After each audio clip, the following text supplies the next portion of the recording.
my name is Allison, and I just finished my Mock 2 class for VIP Kids. So while it was fresh in my mind, I thought I would share with you some tips that I took from it. So number 1, which is for Mock 1, Mock 2, and your interview, wear orange. I'm so glad I saw that somewhere before my interview because every single person has pointed out that I wore the orange shirt. So they don't tell you that in any of their emails, so wear orange. Number 2, have a background. I changed my background depending on what the lesson was. So you can see right here I just have some, you can't see all of it, some just plain things. But when we were doing my country, I made sure to have a map behind me so I could kind of point to it as well with country. So I think that's important to have something in the background. It doesn't have to be related to what you're teaching, but it sometimes is helpful because it's kind of a built-in prop too for you, which they love. Number 3, reward system. Now, I personally wasn't a fan of the reward system that they had with the teeth. So I feel like if I'm not into it, that I'm going to portray that to the students. So I wanted to think of something that I thought would be fun for them, and I actually thought was fun. So I came up with, I did a jar. So just a jar, just a plain mason jar. And I filled it with Starburst. I tried to find a bright candy. And then I had just another plain jar.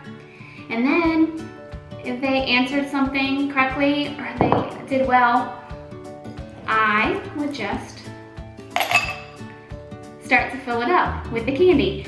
And they really liked that. That was a huge hit with the person I was interviewing with. So that's just one. There's tons.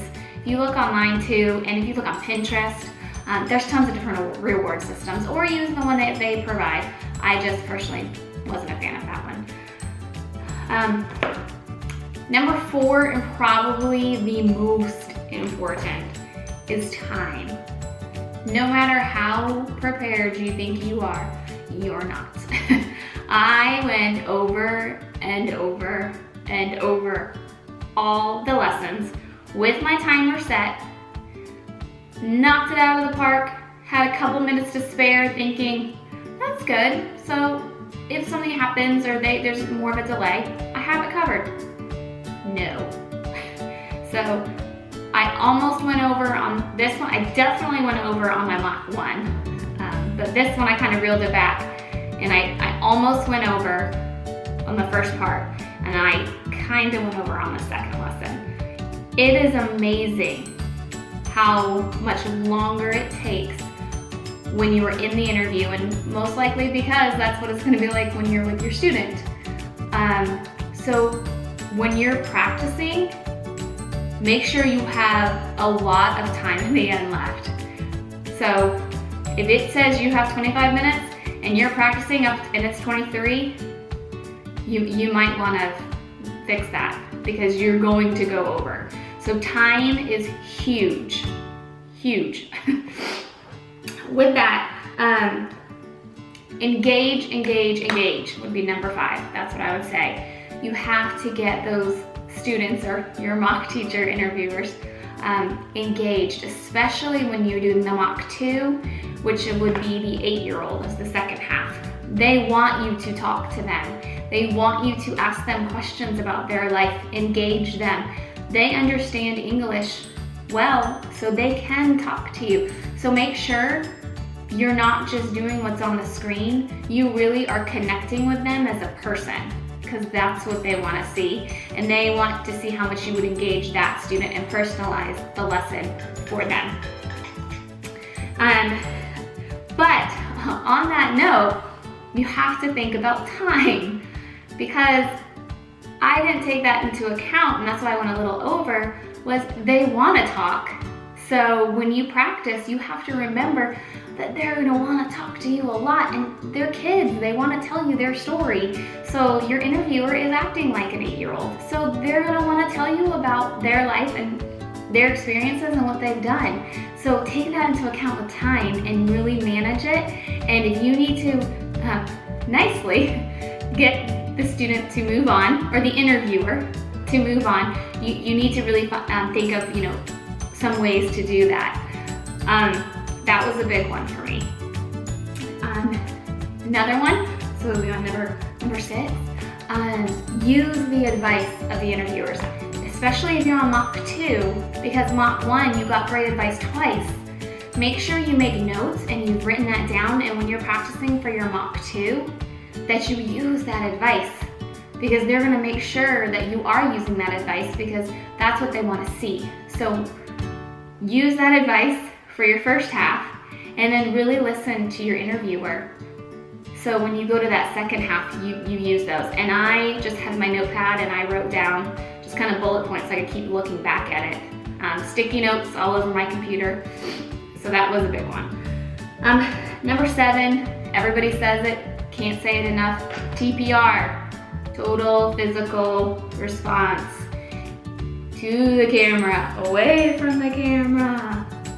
You know, you see, you want them to talk, you know, hold up, props. If they don't understand, have ready another way for them to understand. But that TPR is so important. Along with that is the props. You really need props. They don't have to be expensive. You don't have to go spend a lot of money. A lot of the props for the littler ones was my own children's stuffed animals and characters. I have a puppet. That was my daughter's. So that was good. When they don't understand something, you can kind of talk to the puppet and model it so they get it. And that's a big one. But I really haven't spent a lot of money to get ready for this. And I don't think they expect you to do that. So just be creative. You can draw things as long as you have something to show them, and make sure you use the TPR. And with that, speak slowly. It will be uncomfortable, especially when you're having to pretend that the person that is an adult on the other side is a child. But just focus on the camera and speak slowly and simple. Because if you don't, and you use words that are too wordy, and they're gonna act confused, and then it's gonna get you flustered. So another big one is screen space. So that would be number 8. Number 8. The screen space is very different than, right now I'm on my camera.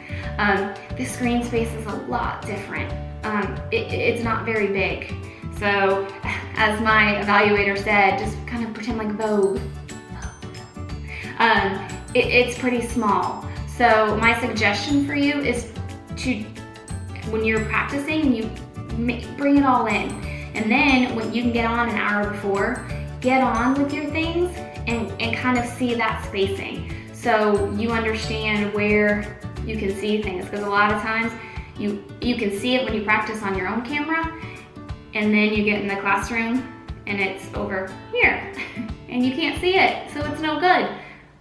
So hello. So that's a big one, especially when you're mock 1 and your mock 2. So make sure you have that spacing. If you need to tape off the wall behind you so you know where you should be, do it.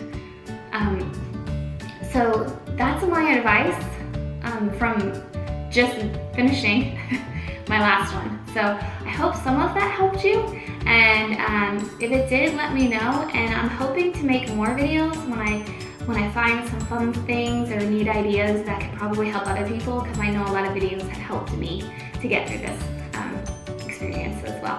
So I'll talk to you guys later.